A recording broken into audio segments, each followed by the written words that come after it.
நீங்க வந்து ஒரு சர்ஜன். அதுவும் வந்து ஒரு சக்சஸ்ஃபுல் சர்ஜன். உங்கள மீட் பண்றதுக்கு எத்தனையோ லட்சக்கணக்கான பேஷண்ட்ஸ் வெயிட் பண்ணிட்டு இருக்காங்க. நீங்க எப்படி ஸ்பிரிச்சுவாலிட்டிக்குள்ள வந்தீங்க சார்? எல்லாமே நான் பண்றது சர்ஜரி. அது மாரி நாங்க ஹாஸ்பிட்டல்ல பார்த்தீங்கன்னா, இந்த இன்டென்சிவ் கேரு, ஹார்ட் வியாதி, எமர்ஜென்சி யாரு எப்ப இறந்து போவாங்கன்னு நம்மளால சொல்ல முடியாது. ட்ரூ.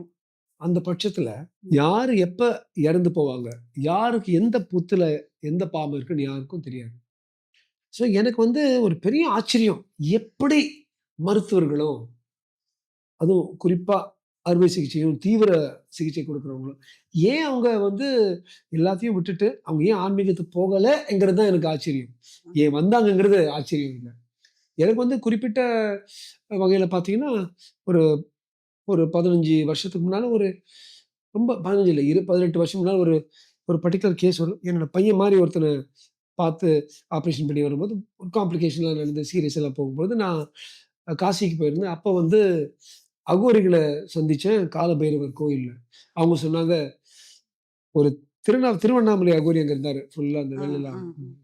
அவரு "வாடா இங்க" வந்துட்டு "போடா காட்டுக்குன்னாரு." எங்க காட்டுக்கு அனுப்ப போறாங்கன்னா, "சுடுகாட்டுக்கு போ." எதுக்குடா காட்டுக்கு போனா, "சுடுகாட்டுக்கு போய் திருமூலர் படி. போ, போ, போ." சொல்லி அனுப்பிச்சு விட்டாரு. ஸோ நான் 2006, 2007லேருந்து நான் கொஞ்சம் திருமூலர் படிக்க ஆரம்பிச்சேன். அது படிக்க படிக்க இவ்வளவுதான் நாம. யாக்கை நிலையாமை. என்னதான் ஆடுனாலும், பாடுனாலும், குதிச்சாலும் எல்லாரையும் வழி அனுப்ப போறோம். எதுவுமே நிலைமை இல்ல. தான் வள்ளுவர் சொன்னாரு.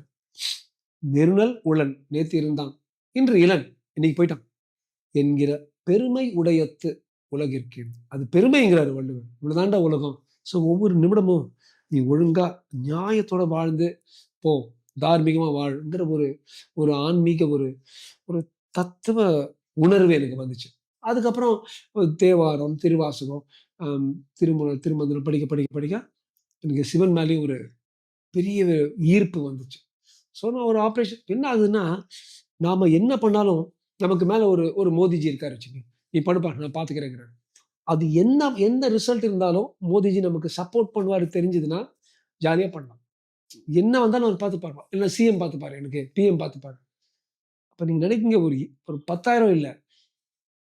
10,00,00,000 பிஎம்ஸ், 10,00,00,000 சிஎம்ஸ் சேர்ந்த ஒரு சிவனே நமக்கு பின்னால இருந்தா, பொறுப்பு நமது இல்ல. நம்ம வந்து அவனுடைய வேலை செய்றோங்கிறது வந்து அப்ப மனசுல வந்து ஒரு அமைதியும், ஒரு நிம்மதியும் வரும். செய்ற தொழில்ல கூட துல்லியமா நம்மளால செய்ய முடியும். அப்ப என்ன நினைப்போம்? நல்லது நடந்தாலும் நமக்கு இல்லை. கெட்டது நடந்தாலும் நமக்கு இல்ல. எல்லாமே மேல இருந்து ஒரு ஃபீலிங் வரும்பொழுது இதான் பகவத்கீதைல சொல்லுது. உன் கர்மா நீ பண்ணிப்போ. கர்மண்யேவ அதிகாரஸ்து மா ஃபலேஷு கடாச்சனான்னு சொல்லுது. ஸோ கடமை செய்வது உன்னுடைய பொறுப்பு. விட்டுரு. ரிசல்ட்ங்கிறது அவன் மேல இருக்கும்போது நமக்கு ஈஸியா தூங்கலாம் ரம்யா. அதுவரைக்கும் அது உண்ம சார். நான் பண்ண ஆப்பரேஷன் இப்படி லீக் ஆகும். நான் பண்ண ஆப்பரேஷன் இப்படி ஆகும். ஒரு ஸ்டேஜ்க்கு மேல நான் பண்ண ஆப்பரேஷன்ல சிவபெருமான் நமக்கு வந்து ஒரு வழி குடுத்து நான் வந்து ஒரு கருவி தான். நான் பண்ணிட்டு போறோம். அது அப்ப வந்து யூ டிவால்வ் ரெஸ்பான்சிபிலிட்டி. ஒவ்வொருத்தருக்கும். டாக்டருக்கு மட்டும் இல்ல. ஒரு பிசினஸ் மேனுக்கோ, ஒரு போலீஸ்காரனுக்கோ, யாரா இருந்தாலும் அந்த ரெஸ்பான்சிபிலிட்டி பொறுப்பெடுத்து மேல ஆண்டவன்கிட்ட குடுத்தா, பிளஸ் ஆர் மைனஸ் அவர்கிட்ட போட்டா, மனசுல நிம்மதி இருக்கும். வாக்குல உறுதி இருக்கும். செய்ற காரியமும் அழகா நிக்கும். நேர்த்தியா நடக்கும்.